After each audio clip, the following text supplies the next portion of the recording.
You haven't done one of these yet, have you? No. This is my second or third, maybe fourth. Fourth.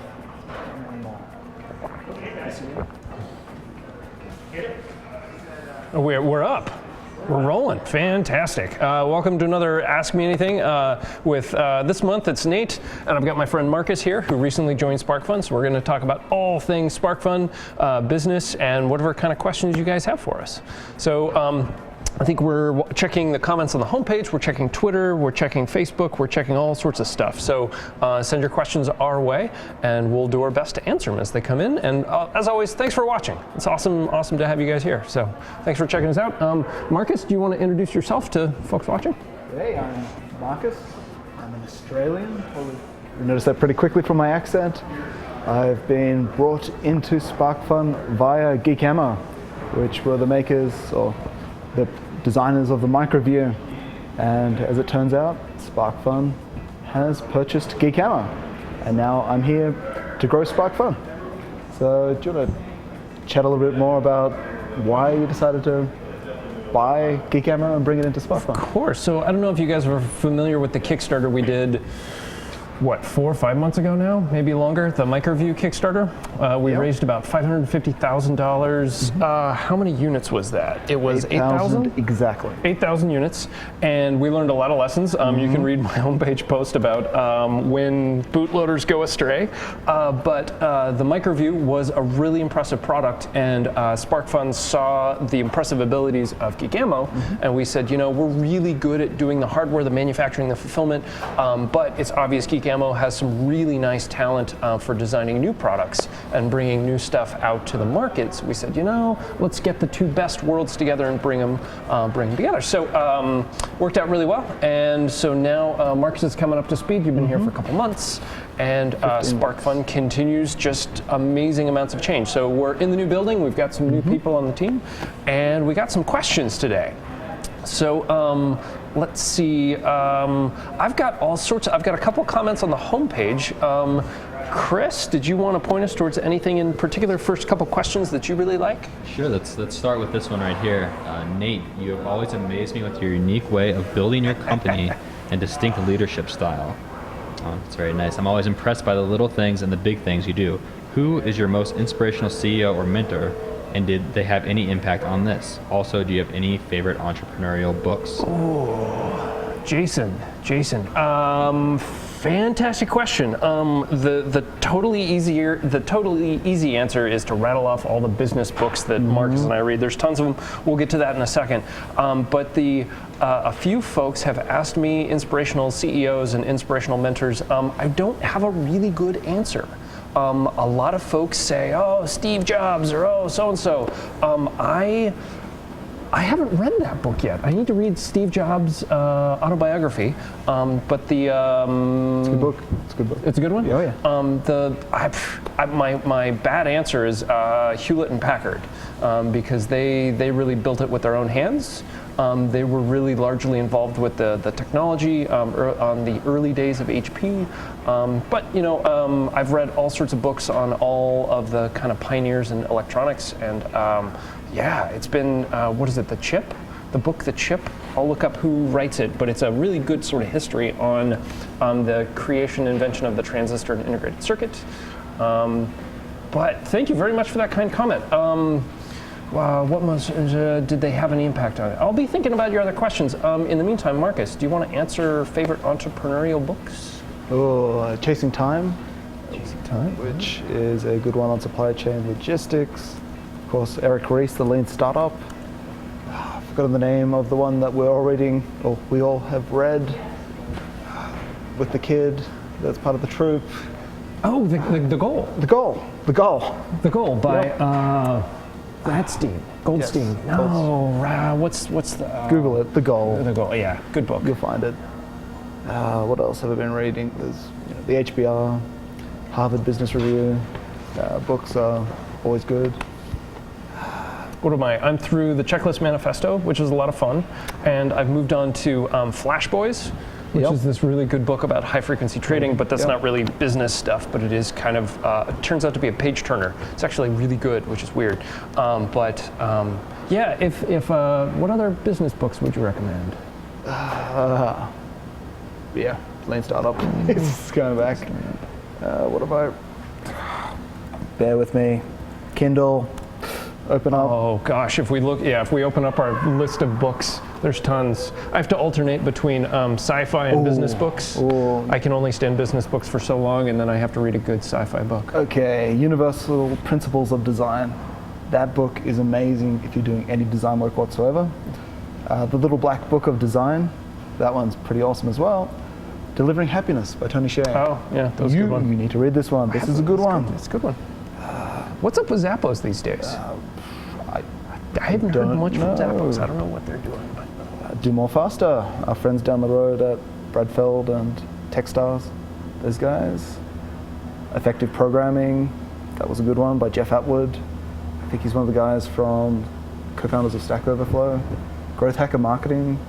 That one wasn't good. Yeah, I think we'll leave that. That's enough. Cool. Very 4-hour work week. It's another. I have not read that one. Oh, you got to read that one. Yeah. Too many books to read. But good question. Thanks. Chris, what other questions are rolling in? We've got a few questions about this topic. This one comes from Twiny41 on the YouTube page. With the growing interest in personal drones, fixed-wing, quadcopters, etc., is SparkFun willing to go on this market and offer more related products like transmitters, specific SparkFun development boards, things like that? Really good question. Let's see. So I would say that there's three markets that are really exploding at the moment. We start with drones, 3D printing, and Internet of Things.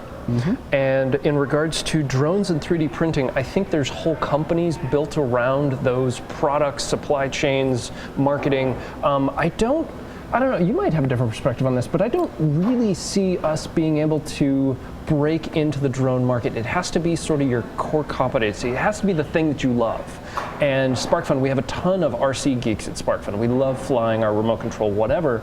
But to get into drones is going to be really tricky, where we will certainly carry a lot of the peripheral items, but I'm not sure that's going to be a core competency for us. Yeah, probably not a core competency, but I'd like us to dip our toe. Yeah, just see how it rolls. We should build some really fun projects with drones. We should do some proof of concepts. I don't know if you saw our ABC video last year. It was fantastic. Matt Bolton, our director of manufacturing, did this, what do you call that, a riff on an Apple video. And it was hilarious. Drones just crashing everywhere and causing all sorts of problems and falling into the lake and everything else. So we do have fun with drones, but right now, I don't think we're going to become a drone company anytime soon, although there is a ton of money in it. So we'll see where it takes us. All right. This question is specifically for Marcus from a member on our webpage. To Marcus, when you joined the company, what did you think of SparkFun's policies and way of running the company? Did your views change over time, and if so, how? Oh, wow. Great question. I found the policies quite amazingly, what's the word, free and easy. It was quite refreshing to come into a company where the employees have so much trust given to them and they're allowed to go and essentially own and build the company themselves. You don't see that in other companies. How have my views changed over time? What I didn't really appreciate with SparkFun is how special the culture was. And I really thought they were just like another Adafruit, another Seed Studio, and just another electronics shop. But there's really something that's quite special about the SparkFun culture. Oh, you're just talking us up. Thank you very much.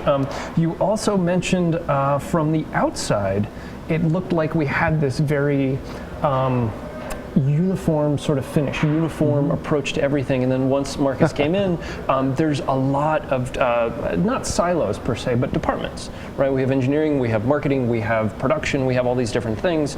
And forward facing, it looks very, I'd say smooth, but internally you have to learn all these different things, and it's multifaceted. I wasn't set up for how complex inside the sausage factory would be. I didn't realize that there'd be different departments doing the jobs of completely other departments. It goes to show you can read all the business books in the world, and none of them will tell you how to do it. We all sort of have to learn on the fly. And SparkFun's 12th anniversary is coming up on January 3rd, which is mind-boggling. I've been doing this for 12 years, and still haven't figured out the correct way of doing it, but we keep trying and keep learning. We're getting there. We're getting there. It's better pretty much every month, every month that goes by. So it's been really good. All right. What's it like working in SparkFun? What's the work culture, and what kind of people do you look for? Ask that question one more time. What's it like working what in is it like SparkFun? working in SparkFun? Yeah. What is the work culture, and what kind of people are you looking for? What kind of people are we looking for? Okay, I'll start with that one. We always say it doesn't matter what piece of paper you got, it only matters what you've done. Right? So the types of folks that are working on engineering or Marcom or customer service or down on the shipping floor, you'd be surprised who has a degree in physics, is running the pick and place machine, and the person who is answering the phone call has a degree in sociology, and the person who is operating the camera has a degree in something else entirely. It's just all over the map. But the important part is what you've built, what you've done with your time and your abilities. So if you're thinking about engineering, if you're thinking at working at SparkFun, do not be concerned by the skill requirements. Be more concerned with what you can show us and what you've built and what you've done in your time. Because I think as makers, as people that are kind of doing fun stuff, I spend all of my time playing and building, which leaves me really behind on like all these crazy social things going on. My wife has to fill me in all the time of internet memes and the latest social craziness. I'm way behind. I love my basement. I love building stuff. I don't want to do anything else. But okay, so that's the answer to the last question. First two questions.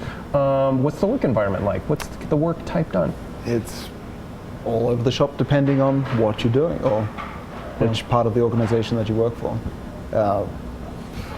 Engineering. You can speak for engineering. Yep, laying out boards, coming with new products, staying abreast of all of the latest technologies, learning new platforms. So marketing, certainly. We're doing everything from writing HTML to creating beautiful email campaigns, blogging, doing videos, doing AMAs, tweeting, doing partnerships with other companies to bring out their products. It's a huge wide gamut, a huge spectrum. The day-to-day work we use, just to give you an insight into SparkFun, predominantly the tool that we've used over the past couple of years is Bugzilla. So we have this bug tracking thing, so IT, engineering, a little bit of Marcom, a little bit of facilities, a lot of different catalog departments. So we all use Bugzilla to track the workflow. So it's like, hey, I've got this idea for this post, or oh, I've got this idea for a new product, and then we sort of shuffle that through the process and through the workflow. But yeah, I guess we sort of, I describe, we're working on the wing as the airplane is flying, right? We're in the air, this is going day by day, and we have to continually improve it and not crash the plane. So it's pretty exciting day by day. Yep. All right, here comes a technical question from Brady Sauls on the YouTube channel. Neat. Since more and more companies are moving to FPGAs for prototyping and dev, when do you expect to see that change ripple down to hobbyists? Or has it already, or do you agree with that? It's the tool chain. Go ahead. It's the tool chain. I think as soon as the tool chain gets a lot easier and cheaper, we'll start to see FPGAs, really get out there in the hobbyist market. Like we've tried FPGAs before at SparkFun. We have. We've had multiple products, and they just don't sell very well. So, I noticed that a lot of companies are now using FPGAs to bootstrap their product. I was looking at this virtual reality company that are making goggles, and their job listings included a FPGA expert, so an ASIC. Wow. And so sort of like, okay, obviously one day they want to get to custom silicon, but in the meantime, that's what they're going to run with. I don't know if I mean, everything has its place. So I don't know that FPGAs will ever rule the world. I find that the vast majority of my projects are served extremely well with an 8-bit micro or a Teensy. And I get everything done with those two. Of course, when you have a certain hammer, everything looks like a nail. And I'm a very much 8-bit micro guy, so everything looks like it can be solved with an 8-bit microcontroller. But I don't know. FPGAs, they have their place, but I don't see the market share really changing much going in the future. They haven't brought anything that exciting to the market. Maybe if you could find some power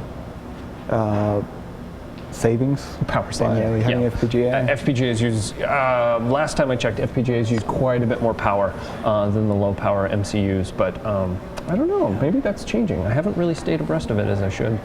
We should look into that more. Yeah, we should. All right. From Ashley Judy, as a beginner in electronics, what can I do to expand my knowledge and experience to become more advanced? Ooh, great question. You field it, and I'll follow up. So we've got some great resources, learn.sparkfun.com. I'd hit that up. If you haven't already purchased a digital sandbox, I would go and get one of those. Good. Yep. And once you feel a little bit more comfortable, I'd probably go on to get a SIK or SparkFun Inventors Kit. Yep. And that Microview in there somewhere as well. Yeah. Microview is great. It's the easiest Arduino to use because you can see what your Arduino is thinking.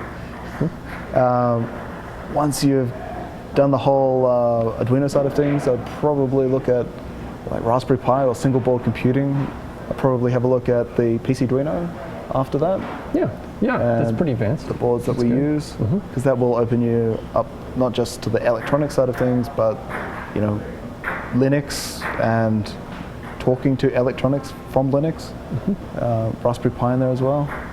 So everything Marcus said, all those products are great. The thing that I really point my friends towards is coming up with a project first, a really simple first project, saying, you know what, you want to control when the cat door operates, or you want to measure how cold the inside of your fridge is. Find a project that's pretty simple to start with, because that's the best way I learn, is starting with a problem and then kind of solving that as I go. And then second of all, find a good community. So if you really enjoy learning by yourself, that's me, right? I like playing at home by myself, that's cool. Other folks also like having a tribe around them. So if you're kind of a social person, I would check out local hacker spaces or maker spaces. They're there so that, to show you that there's other crazy people like us. And you can join and you can take classes and you can get instruction from other people that are excited about getting started. So we have some really good resources online. As you mentioned, learn.sparkfun.com for those of us that like to learn by ourselves. And then definitely check out your local hackerspace to kind of join the community. And I would say after the live AMA, go check out our YouTube channel. There's a heap of resources on there. Oh yeah. So. All right, so this is probably a two-part question also from the homepage. What do you think about the security of things?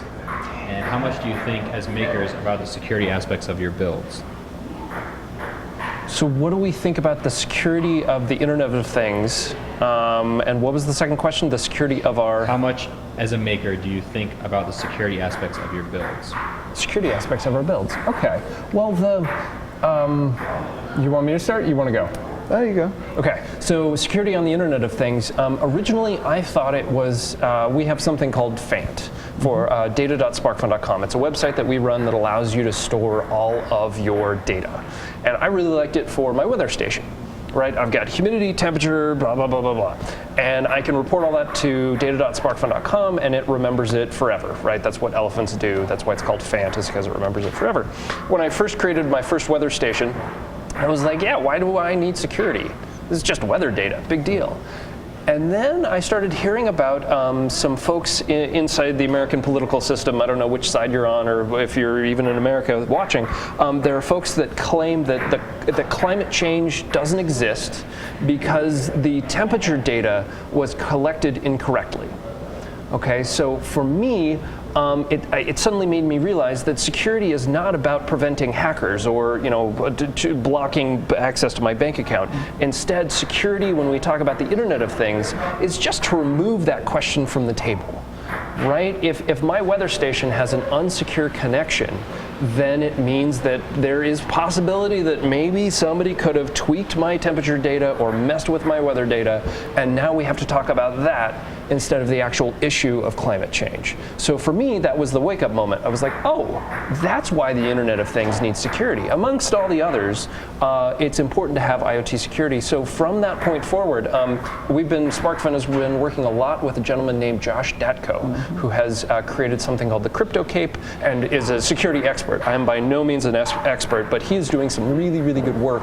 So for me, the Internet of Things needs to start from a place of security and build from there. And I don't think SparkFun is doing a good job of this yet, but it is definitely on our minds. And we're trying to figure out how to create better, more secure products from the beginning and sort of just having customers run with it. Yeah, Go ahead. Yeah, it's twofold. It's both the hardware, but there's also a huge software component. So, it is the Internet of Things after all. And I think it'll be very similar to like mobile phone security, where you have configuration, you got provisioning, and then you have ongoing management. And somebody's going to be writing software. People already are that do that for the Internet of Things.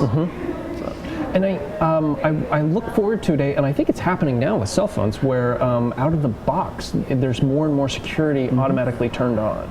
Yeah. I was reading an article about sort of the transmission of messages.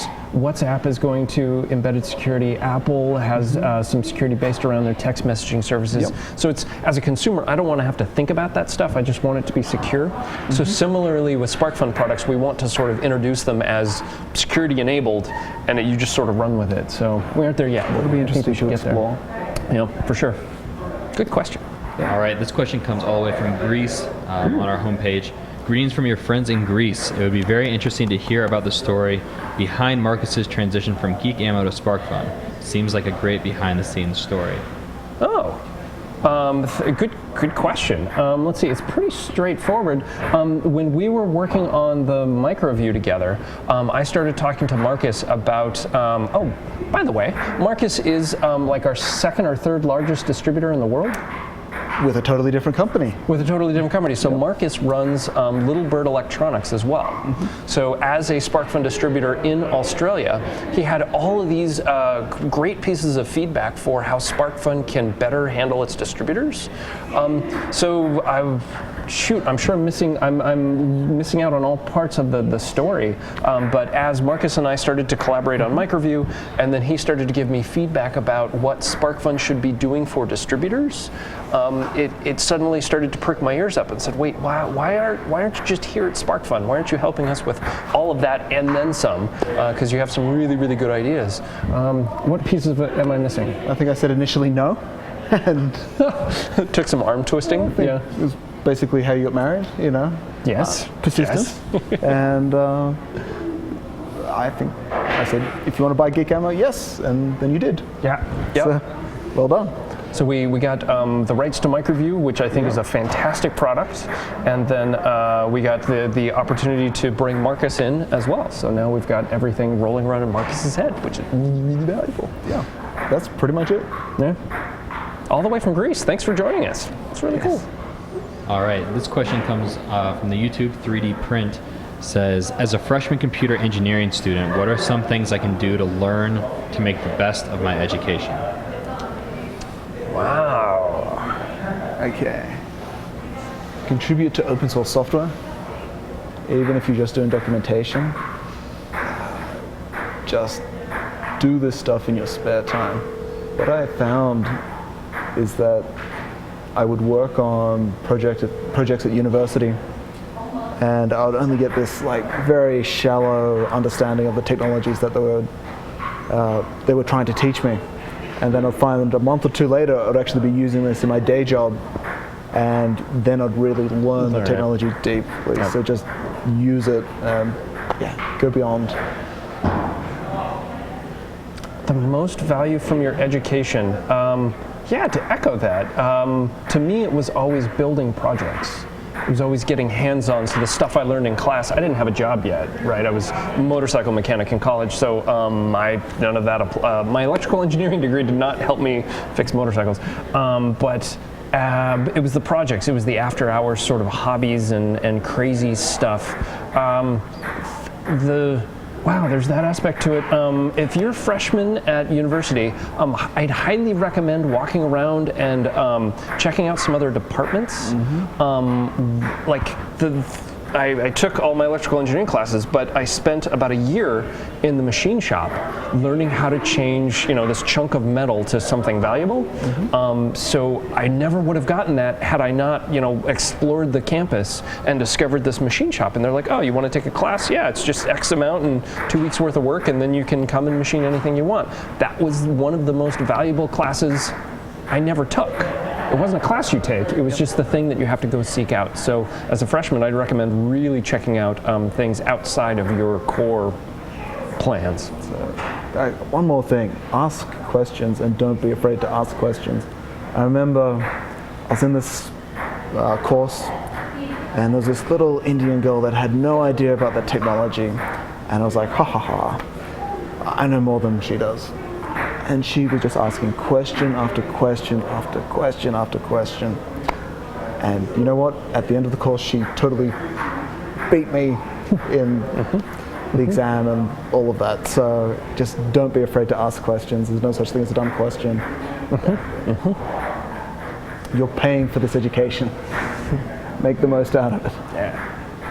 All right, from Daniel Noiseau on the YouTube channel, what are your future development plans for Fant? Good question. We have all sorts of stuff. What surprised me about Fant is the amount of upkeep and maintenance in order to scale it. So since we've launched Fant, the core functionality is there, and we had plans to add all sorts of functionality, but what we found is that we had to spend a tremendous amount making it really, really stable and really, really scalable, and we've done a great job of that. Fant has grown exponentially over the past few months. Future plans, for sure. We would love to add, let's see, the ability to graph things, the ability to better manipulate and look for trends in the data. I also want sort of that back and forth. So we have the ability to store data very easily, but we don't yet have the ability through MQTT or another protocol to reach out and talk to hardware. So currently we can report back, but we would love to someday be able to reach back out to that hardware. So in 2015, that's sort of the two main features that we want to add. All right. From Trackster on the Sparkman homepage, you guys sell lots of little items. What is the best way to submit new ideas for newly designed products? Items that you would carry that are currently only available from China. For example, a larger, bigger variety of 7-segment displays. Ah, cool. Let's see. Do we have, I think it's engineering@sparkfun.com? Yeah, I believe so. Let's have a look. It's like that. Contact. Cool. So there's all sorts of different ways to contact us and let us know. On the bottom of every SparkFun page is what's on your mind, and we get I'd say dozens of things per hour, and we look at all of them. We read every single one of them, and we kind of get the pulse of what's going on. And if there's a really cool product idea or product description, we immediately kick that to engineering and our product folks, and we say, hey, this person is talking about new 7-segment displays or new technology in 7-segment displays, or just different sizes, right? I need this larger size for this use case, and maybe we never thought of that. So definitely what's on your mind is the easiest way. And then I'm thinking, is it, I want to say it's like selling your widget on SparkFun. It's a learn tutorial. And so we have a great tutorial that'll walk you through all the different ways that you can collaborate with SparkFun. So that's on learn.sparkfun.com? Learn.sparkfun.com, yep. Yeah, that's actually a great resource, that tutorial. Product, introduce yourself. Yeah, so yeah, definitely check it out. Best way is just to Google how to sell your widget on SparkFun. And if you've got ideas for 7-segment displays, I would love to hear them because I'm a big fan of 7-segment displays, and we're always trying to come out with new and innovative products in that area. All right. Next question, also from the homepage. What's SparkFun's greatest success story? Oh, that's a good question. How do you judge success? Units sold, dollar amounts, most impact. Greatest success. I mean, the fact that SparkFun was invited to go to the White House last May. There's a homepage post about it. It was just mind-boggling to me that the maker movement had reached such a pitch that the White House was really, and the president was really paying attention. So to me, you can point at a lot of things, but I can go home and tell my parents, hey, like I got to watch the president talk. I didn't get to meet him, but at least we're doing something significant enough that the U.S. political administration is paying attention. How much that matters, I'm not sure, but I thought it was kind of cool. Any other social change that SparkFun has created? Oh my God, open source hardware? Yeah. Okay, I have to pitch my wife's new book. So my wife, Alicia Gibb, recently wrote a book called Building Open Source Hardware. So a week from yesterday, I believe it's December 22nd, the book is released on all the different bookstores. And so pick it up, How to Build Open Source Hardware. So that I attribute to one of the big social movements. SparkFun has played a pretty significant role in open source hardware and sort of promoting that and guiding that along. My wife has done a tremendous amount of work in the area, and I think, you know, it's the first 5 or 10 years of this thing called open source hardware, but 50 years from now, I think it's going to be huge. And I'm happy to play a very tiny role in creating some cool products and to teach people and to share our knowledge about how to build stuff. Because I think, you know, we're trying to build better societies, and that's one of the ways to do it. Yeah. What do you think? What's your biggest success? Is it Geek Ammo or Microview or your 2 lovely children? Haha, yeah, the children, because I know the wife's watching. I really like the simplicity and the elegance that was Microview, or is Microview. Yeah. It was nice that such a simple product could be such a success. Yes. I liked aspects of what I've done in the past with Ninja Blocks, Google Ninja Blocks and Ninja Sphere. I really like where they're going. It's easy to count the monetary stuff, but I really like how, you know, I see Microview used in projects all around the web now, which you're used to seeing. So for me, it's a bit of a novelty. It still feels really good. I wish our products were used for something other than like bomb triggers in movies, but every once in a while we get to see, we're watching a TV show, or, you know, SparkFun passes around all these images of like, oh my God, did you see that show last night? There was a red board in the corner for like half a second. That's cool. Or, you know, having bits and pieces in society. Yeah, that's I don't know, it's kind of fun. It's getting pretty crazy. Good question. All right, well, since you brought it up, we got this question on YouTube from Bits of Wonder. Nate, you spoke before the U.S. House of Representatives last year about intellectual property and patents. Do you feel like there has been any headway or progression since? Ooh, great question. To speak to the person's question, it was I was asked to speak in front of a subcommittee to the judiciary on intellectual property, trademarks, and copyright. And basically, they brought in the really big companies of the world, the Disneys, the Miramax, all those folks who were basically saying, you know, we need more copyright, we need more protection, the pirates, rah! And so they brought me and a few other folks to come in to talk about open source and how beneficial opening things up to the public domain can be. And so we were trying to balance that. So to answer your question about how much of an impact we've had, I'm not going to fool myself. I think it was wildly impressive that open source had made it that far into the political domain. But as with all things politics, it's going to take a tremendous amount of time and some really big things happening for us to really change the way that policy is made. I don't know. The best way to change it is by doing. I don't think we're going to get a lot of legislative movement. Instead, I think we're going to have a huge community that just says, screw it. I'm just going to release my stuff into the public domain. I'm going to build this. I'm going to do this. And then, you know, I think we'll move by grassroots rather than anything from the top. I don't think we'll see the impact that we want to see until we have consumer products being actually open sourced. True. I think when that happens, we'll know that, okay, the public's interested in this. But up until then, it's just wait and see. It's amazing if you have a look, at least in the electronics realm, that open source hardware gear logo is popping up all over the place. So it is turning into a very large movement.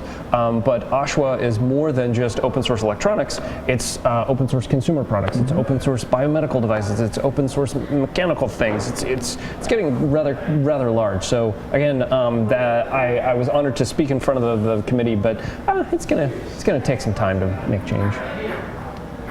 All right. Today is the 1-year anniversary of my company. Things are picking up and we're hoping to hire some more people in 2015. Any suggestions on picking talent? Also, equity, debt, or bootstrapping?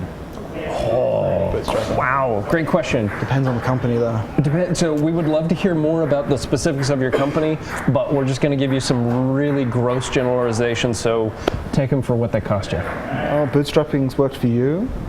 Bootstrapping has worked for Geek Ammo, Little Bird. I have done a venture-backed company. It's a whole heap of different types of stresses going down that route, because you think you are your own boss, but then you have all your investors that kind of feel like a boss. When it comes to hiring people, look for people that can write. I think that is a very good trait, marker. I heard this before. We're good friends with the two guys at iFixit. Kyle, I forget the other guy. Kyle talked to me a lot about how they give a grammar test to all the new employees at iFixit. And it was one of these things where it was like, you need to be able to communicate with your coworkers and to the outside world. They're a documentation company. And so you have to pass this grammar test. And I found it very intriguing, but it was an interesting litmus test. As for SparkFun, we generally, again, look for folks that have built stuff. It's not the piece of paper, it's what you've done with it. It has to be great cultural fit. SparkFun is not the place for closed-minded individuals. You have to respect each other. You have to be open to all walks of life. Welcome to modern society, right? This is not the place for folks stuck in olden ways. Ask to see their Twitter accounts. Ask for the Twitter username. That's what I do. Like, if they have a Twitter username, you know that they're a certain level of technological sophistication. Then you ask for their GitHub username, if you're looking for developers or what have you. That's my hacks. I was always told to never hire friends or family. So that was the first thing I did. I hired some family members, I hired some friends, and it was really interesting because it worked very well, because if initially if you hire folks that are kind of like yourself, you're most likely going to work with them well, but there's a limit to that. You can hit heterogeneity very quickly, so be sure that as you've added some new employees, you do need to add to that mix, because creativity comes from conflict, for lack of a better word, and so you need to mix it up a little bit and have different viewpoints. But yeah, just stick to your gut, and you'll probably hire some really, really good folks, and you'll learn a lot of lessons along the way. Do we want to talk any more about how to raise money? How to raise money. Or how to deal with the whole money thing? Look, it's been a year. We're assuming that he's bootstrapped. I think just stay lean. Stay scrappy. It's pretty much worked for SparkFun. If you're in the inventory business, it's pretty simple. Sell the thing for more than you made it for.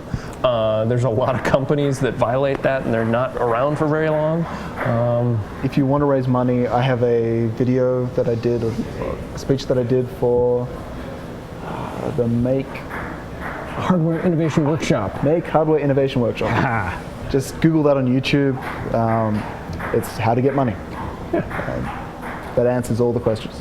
Cool. We'd love to answer some more specifics if you guys have more specific questions.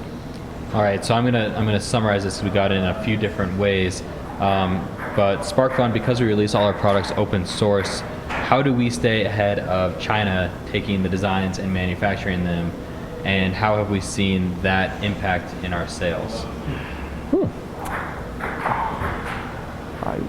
You want me to answer that one? Yeah, and then I can jump in. So I can give you some specific examples. So we have some good friends over at Seed Studio. There's a lot of, you got to separate yourself from the xenophobia, right? It's not us and the Chinese, it's us and us, right? How are we going to compete with the world? And we have some good friends at Seed Studio. Eric Pan runs it over there. And this was, I want to say 5 or 6 years ago, we came out with the FIO, which is a board that we still sell today. It's now the Arduino FIO, but we released the FIO, and about 12 weeks later, the FIO showed up on Seed Studio, and I went, oh my God, oh, we've been copied by the Chinese. This is it. Finally, we're going out of business. And we started looking at it, and they had made a couple changes to the board. They had made a reset button with a taller head to it, so that it was easier to use. And they moved the power switch to the edge of the board so that you could turn the board on and off whenever you had boards stacked to it. And I realized it wasn't just that they had made it cheaper or that they had made it in China. They had actually improved upon our open source hardware design. So I said, okay, I can either be really upset about this or I can figure out how to compete. And so we looked at their improvements, and they were improvements, and we said, oh, wow, well, how can we, let's take those improvements, roll them back into our own design, and make it even better. And so we came out with a cheaper version that had SMD XB headers, so that the manufacturing was actually easier to do. It fit our manufacturing. We could produce them faster, we could produce them lower cost. So what we've seen is that by open sourcing our products, and even when competitors in China or competitors all over the world copy us, it forces us to be innovative. It forces us to be nimble. It forces us to be thinking about the new feature or responding to that customer support so that we have better product. So it's not just about price. It's all about availability, how quickly can you ship it, how well is it supported, how good is the documentation, how good are the ecosystem around the products. So to me, I'm really happy that folks like Seed Studio and even Adafruit exist, because they are really nipping at our heels and forcing us to innovate and put the processes in place. So to me, open source is always the way to go, because it does sort of put you in that mindset of, well, you're going to be copied no matter what. So what are we going to do to be sure that we're first whenever people think about electronic prototyping devices or learning about electronics? We hope they think about SparkFun first. Good answer. All right. What is one thing that is needed that open source software developers could contribute today to help SparkFun customers? Documentation and libraries. That would be my first two. Okay, I've got a pet peeve for all the software developers out there. Download the Arduino IDE and then try to install a library.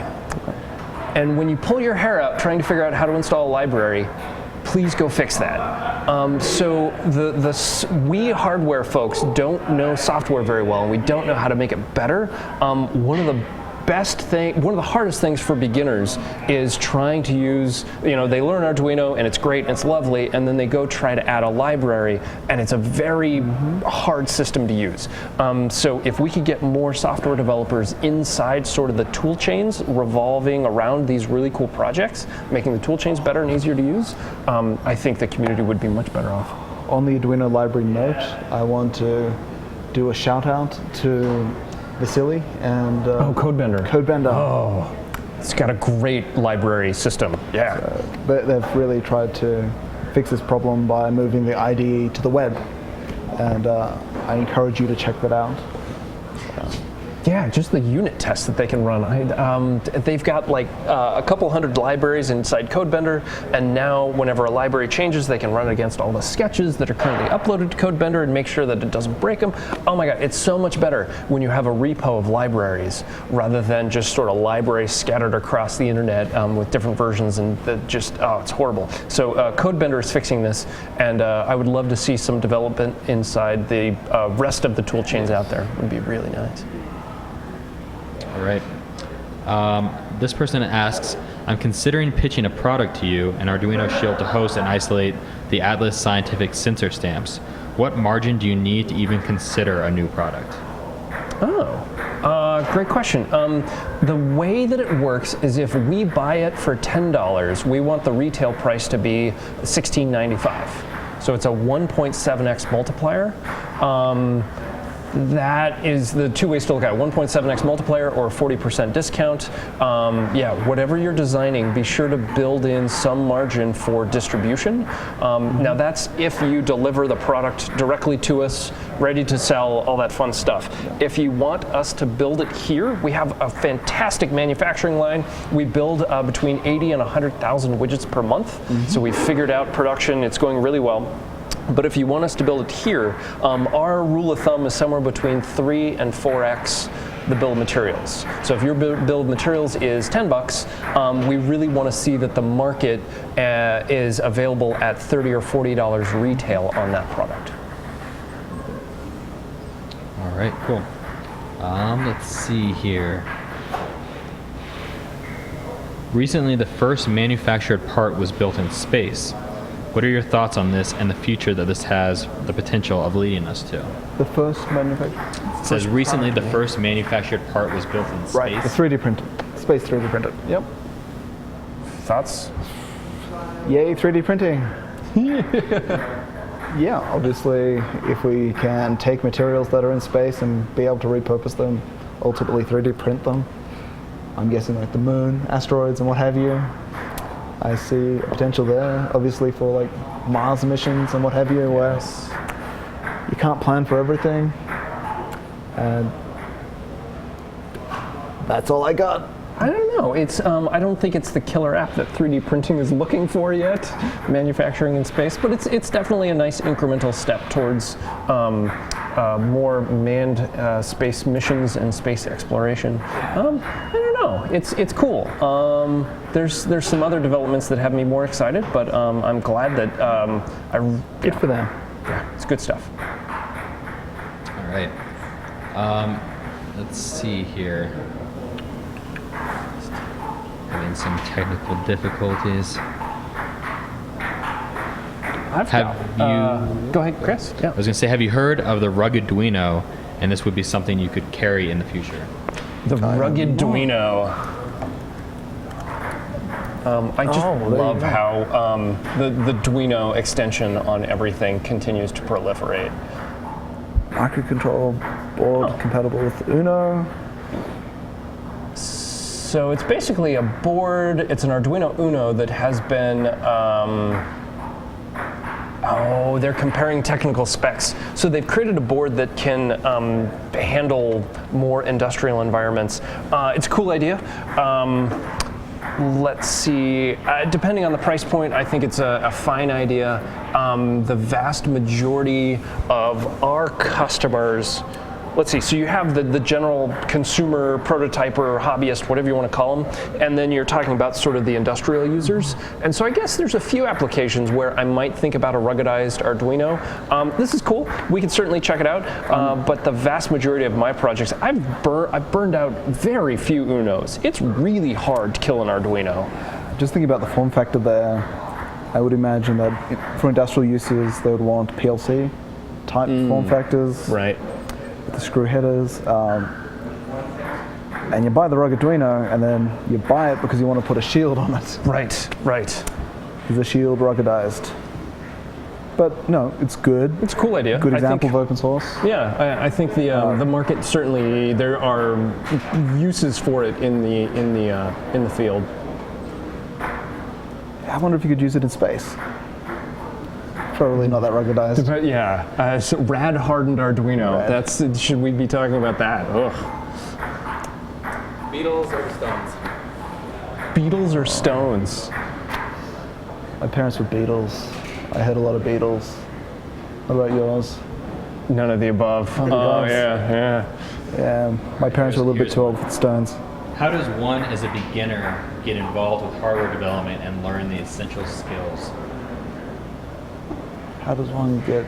Repeat that question. How does one get involved in introductory Basically, skills? where should a beginner go to get started with developing hardware and learn the most important skills? I think we've said it before. Certainly learn.SparkFun. And they're getting started with Arduino guides on there. Certainly our YouTube channel.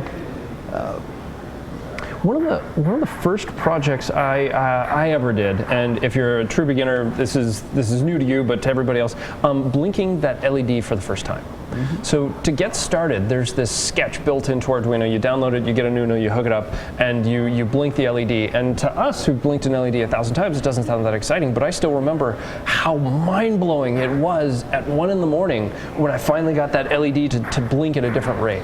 So if you're just beginning and you're just trying to figure out what is all this craziness going on and what do I care, get that piece of hardware and blink that LED.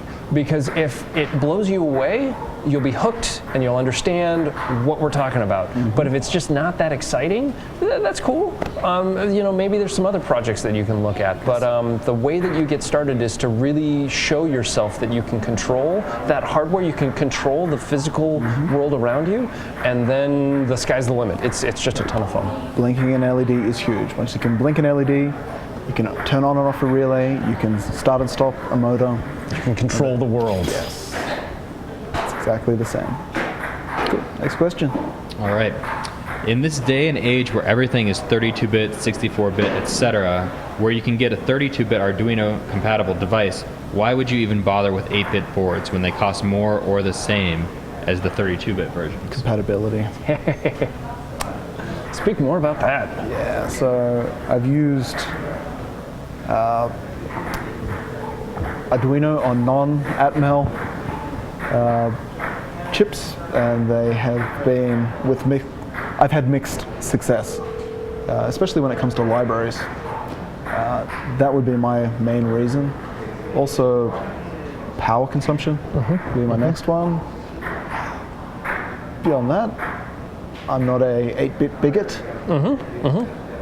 I use whatever. I use whatever. To me, the types of projects that I build are, museum exhibits for the Educational Kids Museum, or we're trying to gather some data about a beehive. And so how do you do that? Well, you could definitely do it with a very complex, very powerful architecture. But really, I just need to take some readings and I just need to pass them over here. I just need to read some inputs, figure out what to do with it, and control some outputs. So it really depends on your project. For me, I really iterate a lot. So I'll write some code, I'll test it. I'll write some code, I'll test it. And so that toolchain loop, the smaller and quicker that is, the more likely I am to use that toolchain. So I used a toolchain, the Spark Core, which is a wireless device. Really, really impressed with it. It's a cool technology, but it took about 30 seconds for me to change some code and watch the LED change its pulse rate. 30 seconds doesn't sound like a lot unless you're iterating 500 or 600 times, and now you're talking about hours of waiting to reprogram the device. So for me, I'm very much hooked on the thing that can reprogram in a couple seconds, right? How can I get to the next thing? So 8-bit, 32, 16, 64, doesn't matter. To me, it's the quickness of iterative loops. All right, this is an interesting question. It says, is there any plan for SparkFun to offer a custom PCB printing service like the ones offered by OSH Park? That's a good story. That's a great question. So, way back in the day, SparkFun had a batching PCB service. It was oddly enough called Batch PCB, and we ran Batch PCB for about 10 years, and it was great. What the origination of it was, we worked with a company in China called Gold Phoenix. They still make a large portion of our PCBs today, but they offered a prototype service. So you had, I don't know how many, it was 12 inches by 15 inches or something, and the engineers, me and Pete at the time, would have a new prototype PCB, and we'd put it onto the panel. But you only need, one, maybe 2 copies of those PCBs, and you only have a couple designs per week, so what do I do with the rest of that room? Well, tell you what, let's just sell that extra inches on SparkFun. People will submit their designs, we'll put it on the panel, we'll send the panel off to Gold Phoenix, we'll get it back, we'll split it up, we've got our prototypes, and then we'll ship the other prototypes out to the customers. So we did some calculations, put it all together, and I think it was like $2.50 per square inch. It may have been $2 when we started, something like that. And so this went on for a number of years, and it grew and it grew and it grew. But eventually, it was Batch PCB was so small compared to SparkFun, the company, that it never got the resources, the right amount of resources. It was just always this thing where it's like, wow, do we commit a full-time person to it? Do we not? 2 people is too much, but 1 person isn't enough. So it never got the attention that it needed. And after about 10 years, we noticed Spark, and they, I know Lane, the guy who runs it, and they were doing such an amazing job of automating and promoting and making it so easy to use that I contacted Lane and I said, Lane, how about we just sell batch PCB to you? You're the best at it. You're doing a great job.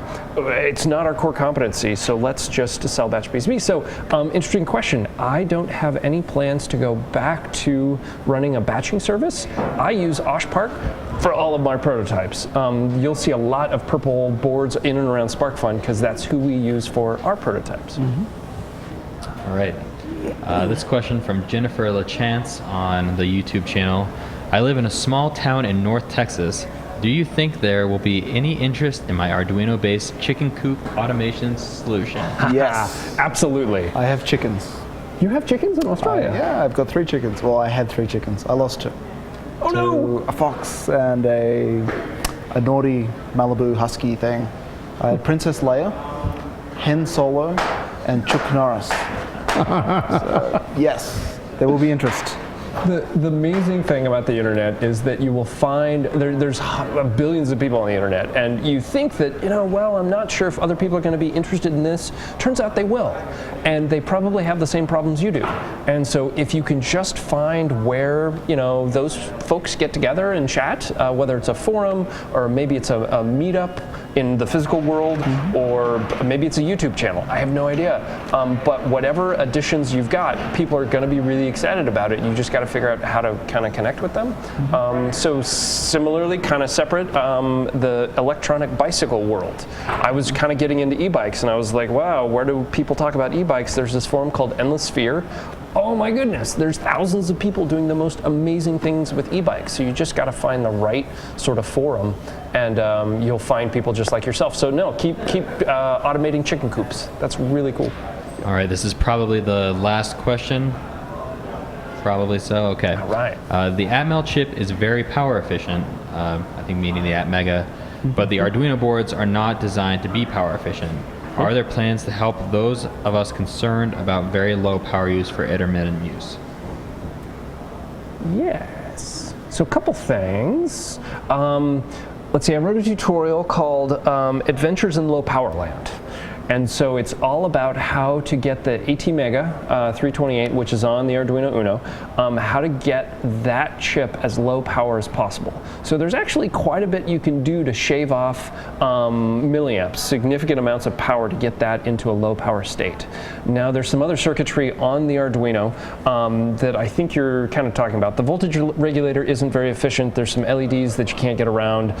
There's some other power hungry things on the board that you can't get rid of. The way that you get rid of them is by using some of the other form factors. So SparkFun designs and sells and builds the Arduino Pro Mini, which has been stripped down of everything so that you can get that board in very low power. Now, there's lots of other form factors. Really, if you're spinning up your own board, if you're using your own ATmega and breadboard, you can get things down to, I think it's like 10 microamps, which is, let's see, about 100 times or 1,000 times lower than the run rate of a standard Uno, because you throw out the FTDI and you throw out the voltage regulator, and you can really take it down there. So look around a little bit. There's some other form factors that should help you out. Anything you want to end on? Let's see. Oh, other things going on at SparkFun. January's coming up. No plans for free day this year. No free day 2015. Lots of projects going on. Lots of, I guess, top secret projects. Nothing ready to share quite yet. I'm most interested in measuring the weight of beehives at the moment, so I'm playing with load cells and trying to figure out how we've got a beehive coming in at SparkFun, so I'm really excited about that. Yeah, and I don't know, that's all we've got for today, but if you guys have other questions, check out the next AMA, and by all means, we've got new stuff on the homepage every day, and if you've got ideas for new products or new collaborations, we would love to hear from you. So shoot us an email, drop us a note on the feedback form. We'd love to hear from you. Cool. Well, thanks guys for your time. Yeah, thanks for watching, guys. Have a good afternoon. Brilliant.